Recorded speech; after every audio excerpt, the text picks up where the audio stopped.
Assalamualaikum. Di sini saya akan membawakan materi tentang aliran-aliran filsafat modern. Baik, yang saya akan jelaskan di sini ada 6 aliran filsafat modern. Yang pertama rasionalisme, yang kedua empirisme, yang ketiga kritisme, yang keempat idealisme, yang kelima positivisme, dan yang terakhir marxisme. Yang pertama, masuk kita kepada rasionalisme. Aliran ini berpendapat bahwa sumber pengetahuan yang memadai dan dapat dipercaya adalah akal atau rasio. Nah, hanya pengetahuan yang diperoleh melalui akal lah yang memenuhi syarat yang dituntut oleh sifat umum dan harus mutlak. Syaratnya itu yang dituntut oleh semua pengetahuan ilmiah. Sedangkan pengalaman hanya dapat dipakai untuk mengukuhkan kebenaran pengetahuan yang diperoleh melalui akal. Adapun tokoh-tokoh aliran filsafat rasionalisme ada Descartes, Spinoza, dan Leibniz. Yang kedua ada empirisme.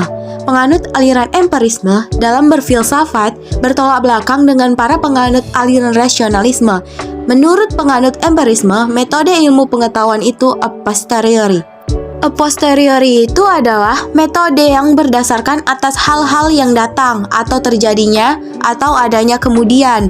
Bagi penganut empirisme, sumber pengetahuan yang memadai itu adalah pengalaman. Yang dimaksud pengalaman di sini adalah pengalaman lahir yang menyangkut dunia dan pengalaman batin yang menyangkut pribadi manusia. Sedangkan akal manusia hanya berfungsi dan bertugas untuk mengatur dan mengelola bahan-bahan atau data yang diperoleh dari pengalaman. Adapun pelopor aliran filsafat empirisme ini adalah Francis Bacon, dan ada juga tokoh-tokoh lain yang menganut aliran empirisme ini seperti Thomas Hobbes, John Locke, dan David Hume. Nah, yang ketiga ada kritisme. Kritisme ini adalah sebuah teori pengetahuan yang berusaha untuk mempersatukan kedua macam unsur dalam filsafat rasionalisme dan empirisme dalam suatu hubungan yang seimbang, yang satu dengan yang lainnya tidak terpisahkan. Tokoh yang cukup berjasa dalam aliran ini adalah Immanuel Kant. Yang keempat ada idealisme. Aliran ini merupakan aliran yang sangat penting dalam perkembangan sejarah pikiran manusia, karena idealisme berpendirian bahwa pengetahuan adalah proses mental ataupun proses psikologis yang sifatnya subjektif.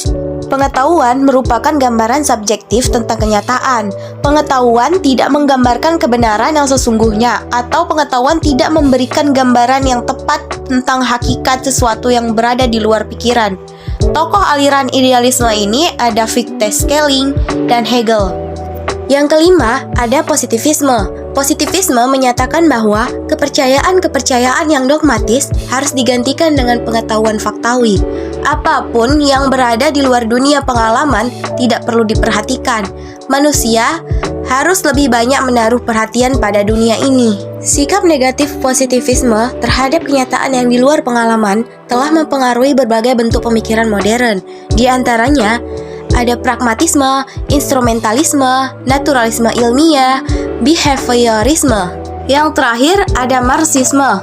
Filsafat Marx adalah perpaduan antara metode dialektika Hegel dan filsafat materialisme. Menurut aliran ini, filsafat abstrak harus ditinggalkan karena teori, interpretasi, spekulasi, dan sebagainya tidak menghasilkan perubahan dalam masyarakat. Adapun tokoh pelopor aliran Marxisme ini, yaitu Karl Marx. Dialah yang menghubungkan antara filsafat dan ekonomi. Sekian materi dari saya, lebih dan kurangnya mohon maaf. Wabillahi taufik wal hidayah. Wassalamualaikum warahmatullahi wabarakatuh. Jangan lupa like, comment, and subscribe. Dadah, sampai ketemu kembali.